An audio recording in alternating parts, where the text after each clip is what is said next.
دیکھو ہم شرارتی ضرور تھے لیکن بدتمیز نہیں تھے. بس مجھے صرف یہ ہوتا ہے اولاد شرارتی ہو جائے بدتمیز نہ ہو. بس میرا ماں باپ کو اس بات کا خیال رکھنا چاہیے کہ اولاد بدتمیز نہ ہو, اس کو پتا ہو کہ بڑے کے ساتھ کس طرح بہیو کرنا ہے, ماں کے ساتھ کیسے. ہم نے کبھی اپنی آواز نہیں ریز کی آج تک اپنی ماں اور اپنے باپ کے سامنے, کبھی ان کو آنکھوں میں آنکھیں ڈال کے نہیں دیکھا ہم نے, کبھی ساری زندگی کبھی نہیں دیکھا. اگر ماں باپ اپنے بچوں کو باہر نکال دیتے 16-17 سال کی عمر میں اور کہتے جاؤ جا کے کماؤ, تو آپ سوچ سکتی ہیں کہ ان امپلائمنٹ کا کیا ہوتا ہے. لیکن جبکہ اب بھی کتنا ہے, لیکن آج بھی یہ دیکھو کتنی بڑی بات ہے کہ ایک 55 سال کا باپ ابھی بھی اگر اس کے 24 سال کے لڑکے کو نوکری نہیں ملی تو اپنے بیٹے کو خوشی سے کھلانا چاہتا ہے. وہ یہ نہیں چاہتا کہ میرا 24 سال کا لڑکا گھر چھوڑ کے چلا جائے. ٹھیک ہے, وہ ابھی بھی چاہتا ہے کہ اگر میں کما رہا ہوں تو میرا بیٹا میرے آنکھوں کے سامنے ہی رہے اور میرے ساتھ. یہ اسی وجہ سے ہے کیونکہ ہماری ٹریڈیشنز ایسی ہیں. خدا نہ کرے اگر ہم لوگوں نے ان ٹریڈیشنز کو اپنانے کی کوشش کی جو ان کی ہیں تو پھر ہمارا حال بھی وہی ہوگا جو ان کی سوسائٹی کا ہے. تو اس پوائنٹ آف ویو سے میں تو سمجھتا ہوں کہ یہ طریقہ بالکل ٹھیک ہے. مجھے عادت ہے ابھی تک, مطلب اب یقیناً ماں کا پیار تو ہوگا لیکن مجھے جنرلی عادت ہے اپنی ماں کے ساتھ کھانے کی, تو وہ عادت پرولونگ کر گئی. اور عائشہ نے like a very brave woman I must say, and I must give her a lot of credit, کہ عائشہ نے ایک she stood up to this situation, اور اس نے کچھ سال 2 سال کے بعد اس نے ریئلائز کیا کہ یہ ایک پوائنٹ ایسا ہے کہ جس میں میں اگر جنید کو یا اس کی ماں کو نہ بادر کروں تو میری باقی زندگی سکون سے کٹ جائے گی. اچھا لیکن جو یہ فیلنگ ہے امی کی کہ بھائی میرے بیٹے میرے ساتھ کھانا کھائے, ماں بھی تو کبھی کبھی کانفلکٹ میں پھنس جاتی ہے نا, کہ وہ بھی دیکھ رہی ہے کہ میری بہو کو شاید یہ بات نہیں اچھی لگ رہی.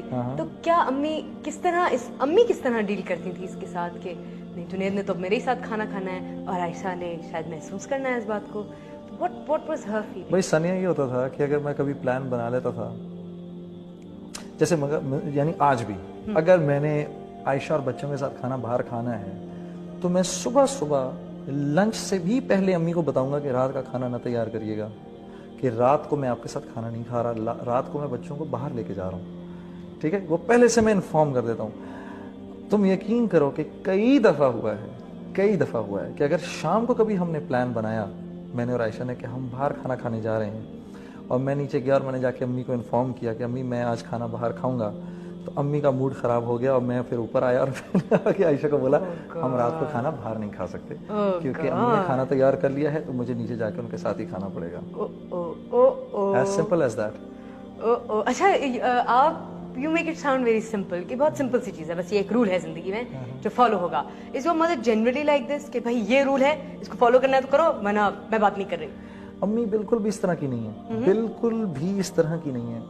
وہ یہ ہے کہ میں اب اس سٹیج کے اوپر مجھے خیال آتا ہے اس بات کا کہ ایک عورت نے جس نے ساری زندگی لگا دی اپنی اولاد کو ریز کرنے میں, تو کل کو میں عائشہ سے کہتا ہوں کل کو تم نے بھی ماں بننا ہے, اور یہ ہے کہ ماں باپ کے ساتھ اچھائی اور ماں باپ کے ساتھ برائی یہ 2 چیزیں ایسی ہیں کہ تجربے سے بھی ہم نے دیکھا ہے کہ یہ ان 2 چیزوں کا بدلہ دنیا میں ہی مل جاتا ہے. اسی تو میں اس کو کہتا ہوں تم ڈرو اللہ سے کہ ایسا نہ ہو کہ تمہارے پر بھی کوئی ایسی بات ہے, تمہارے بھی بیٹے ہیں اور تمہاری بھی بیٹی ہے, یہ بھی گرو کریں گے ایک دن, ٹھیک ہے, ان کی بھی بیویاں آئیں گی. میں نے کہا مجھے کوئی فرق نہیں پڑتا کہ یہ میرے ساتھ کھائیں یا نہ کھائیں, لیکن تمہارے ساتھ ہوگا یہ. تو اگر میری ماں کی صرف اتنی سی خواہش ہے تو تم اس کا وہ کر لیا کرو. خیر اب تو بہت ایک اچھی سی سچویشن یہ ہو گئی ہے کہ عائشہ جو ہے وہ لائک شی از انڈرسٹوڈ, اور میری وائف کی اور میری ماں کی اتنی اچھی ریلیشن شپ ہے کہ یہ دونوں بھی ایک دوسرے کے بغیر نہیں رہ سکتے. That's good. اور یہ بڑی کمیاب سچویشن ہے, کم ہوتا ہے ایسا کہ اگر ایسا ہو جائے, کیونکہ دیکھو یہ تو کرنا پڑتا ہے. دیکھو جیسے مثال کے طور پہ میں اپنی بیوی سے کہتا ہوں کہ تمہارا بھائی ہے اور تمہارا بھائی ہے, اگر تمہارا بھائی اپنی ماں کا خیال نہیں کرے گا, تمہاری ماں کا خیال نہیں کرے گا, تو پھر کون کرے گا؟ ٹھیک ہے, اسی طریقے سے مجھ کو اپنی ماں کا خیال کرنا ہے. So you have to find this balance. You see, اگر تم اس میں اگر تمہیں کوئی پرابلم ہو رہی ہے تو وہ پرابلم تمہاری ہے, بالکل مطلب like it's got nothing to do with me.